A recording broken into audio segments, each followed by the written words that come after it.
Assalamualaikum warahmatullahi wabarakatuh. Perkenalkan, kami dari kelompok 3. Nama saya Muhammad Amri Pradaka, NPM 18039, dan partner saya yang bernama Muhammad Miftahul Hamdi, NPM 18041. Di sini kami akan menjelaskan mengenai modul 3 dari Lab SSI yang berjudul Vensim. Sebelum saya membahas lebih lanjut mengenai software Vensim, saya akan menjelaskan mengenai dasar-dasar yang digunakan dalam pembuatan software Vensim. Yang pertama yaitu sistem dinamis. Apa sih sistem dinamis?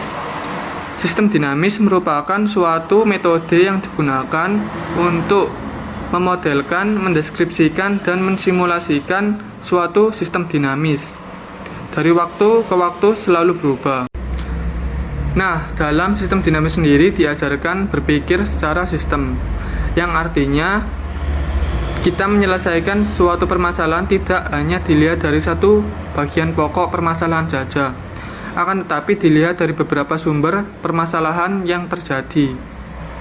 Nah, dalam sistem dinamis sendiri dapat dikatakan bahwa sistem dinamis merupakan umpan balik atau feedback struktur yang saling berkaitan dan menuju ke arah yang berkeseimbangan.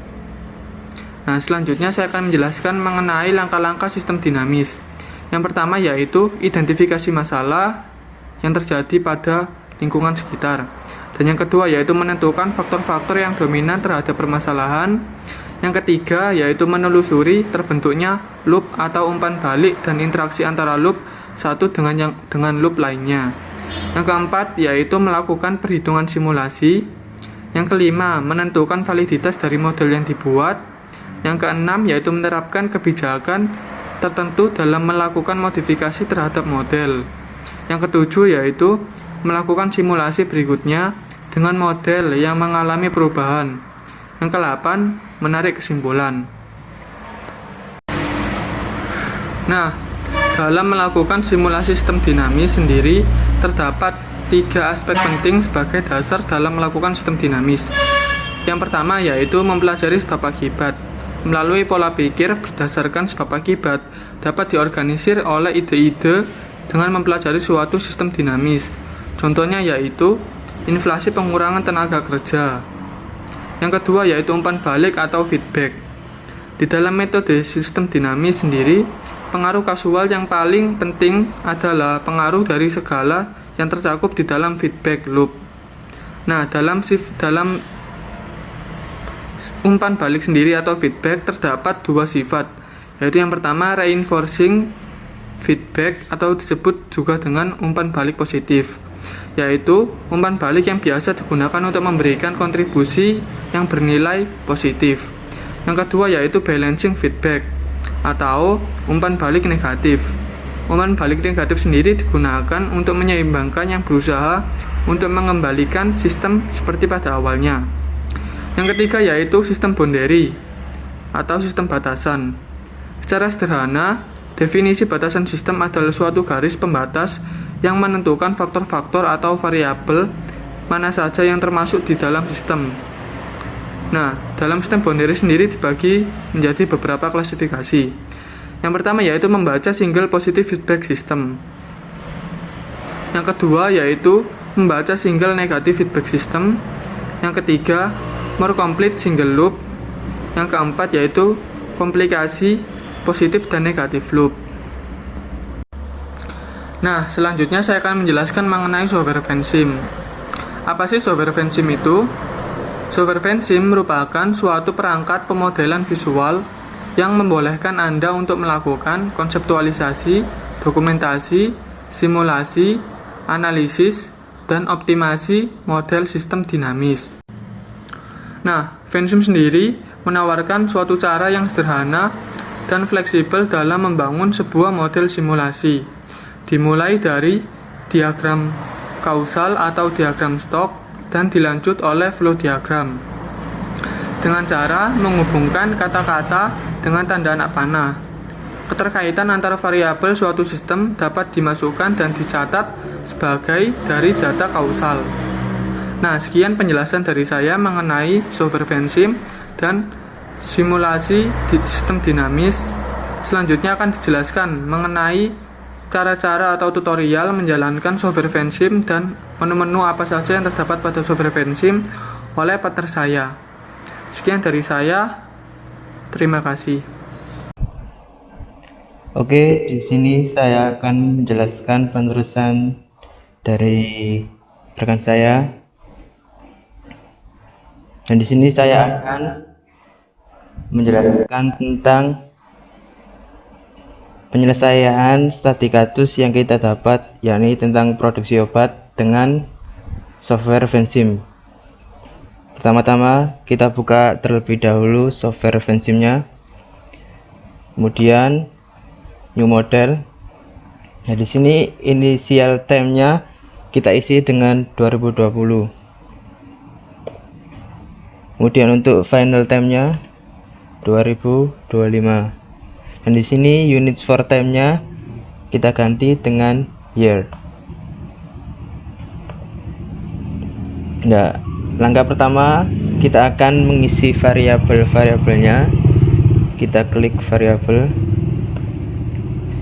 Di sini kita mendapatkan statistikus tentang produksi obat, yakni betadine.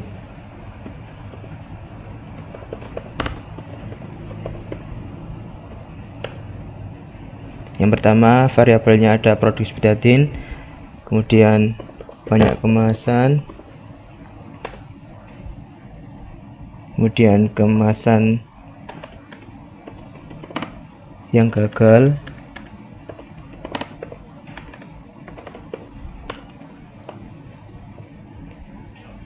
kemudian ada tingkat permintaan betadine,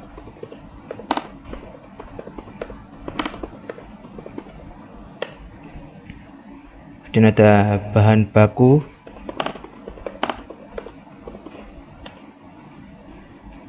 kemudian kapasitas,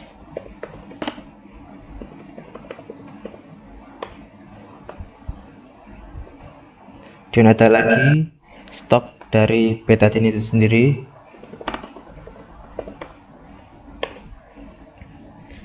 Kemudian ada pengguna betadine,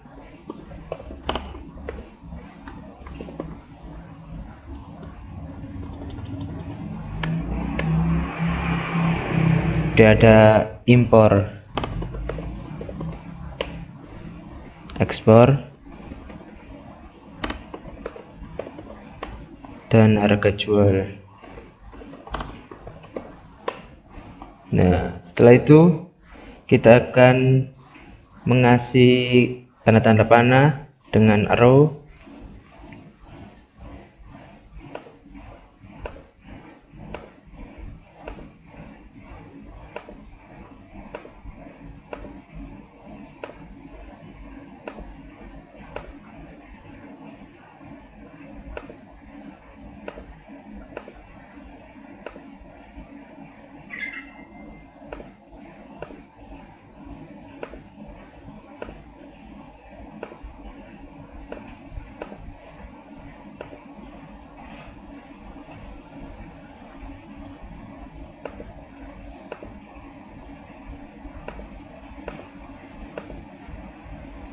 Nah, di sini kita bisa memodel tanda-tanda panah kita sesuai dengan keinginan.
Oke, setelah selesai, di sini kita akan mengisi polaritinya sesuai dengan studi kasus. Misalnya di sini antara tingkat permintaan betadine dengan produksi betadine. Jadi kita kasih plus. Karena apa? Karena semakin banyak tingkat permintaan betadine, maka produksi betadine akan banyak. Begitu pula dengan banyak kemasan. Dan untuk kemasan gagal, kita kasih minus.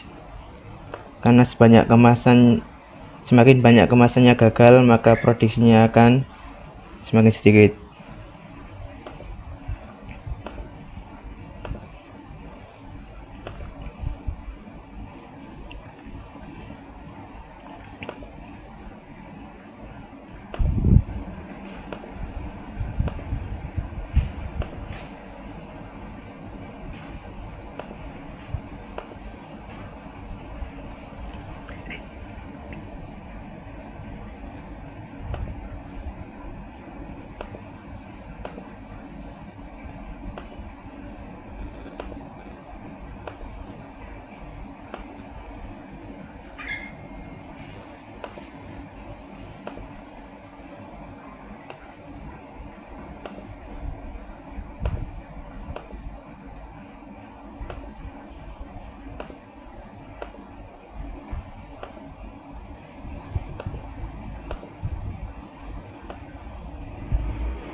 Nah, setelah semua kita beri tanda-tanda seperti ini, banyak kemasan ke produksi betadine, kita kasih tanda plus karena semakin banyak kemasannya maka produksinya akan semakin banyak.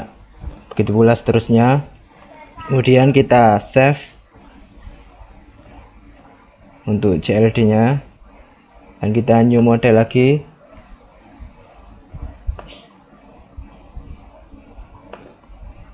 Untuk membuat stock flow. Nah, untuk mempersingkat waktu, untuk stock flow nya saya akan buka dari stock flow yang sudah saya buat. Nah, ini di sini kita membuat kotak ini jumlah permintaan betadine dengan level. Beda kalau tadi CLD kita membuatnya dengan variabel. Di sini kita membuat dengan level. Kemudian arah panah ini kita buat dengan rate. Terus yang biru kita buat dengan arrow. Setelah sudah membuatnya, kita klik equation. Nah, di sini apabila equationnya belum terpenuhi, maka akan berwarna hitam. Karena ini sudah saya isi, maka sudah berwarna putih. Saya kasih contoh untuk persentase peningkatan. Nah, di sini unitnya adalah persen karena di sini adalah persentase. Kemudian equationnya kita kasih 0,5. Kemudian untuk jumlah permintaan betadine, unitnya adalah BCS karena setiap obat. Kemudian untuk equationnya dengan rumus peningkatan permintaan dikurangi penurunan permintaan dan initial value-nya diisi 1000. Begitu pula seterusnya ketersediaan dengan rumus banyak kemasan plus import min kemasan gagal minus jumlah permintaan betadine. Nah, di sini kita bisa run dan kita akan mengetahui tabel. Nah, di sini untuk ketersediaan bahan baku tahun 2020 dimulai dengan 1000, kemudian 2021 1800, 2022 2500 dan seterusnya. Kalau kita ingin mengetahui keseluruhannya, kita blok lalu kita klik. Ya, di sini kita akan mengetahui dari jumlah impor per tahun dari 2020 sampai 2025, yakni 1000. Untuk jumlah permintaan dimulai dengan 1000, 1100, 1200 dan seterusnya. Dan untuk mengetahui grafik, kita pilih grab. Nah, sini kita akan mengetahui grafik dari produksi betadine ini. Oke, sekian saja yang bisa saya sampaikan. Semoga bermanfaat. Wassalamualaikum warahmatullahi wabarakatuh.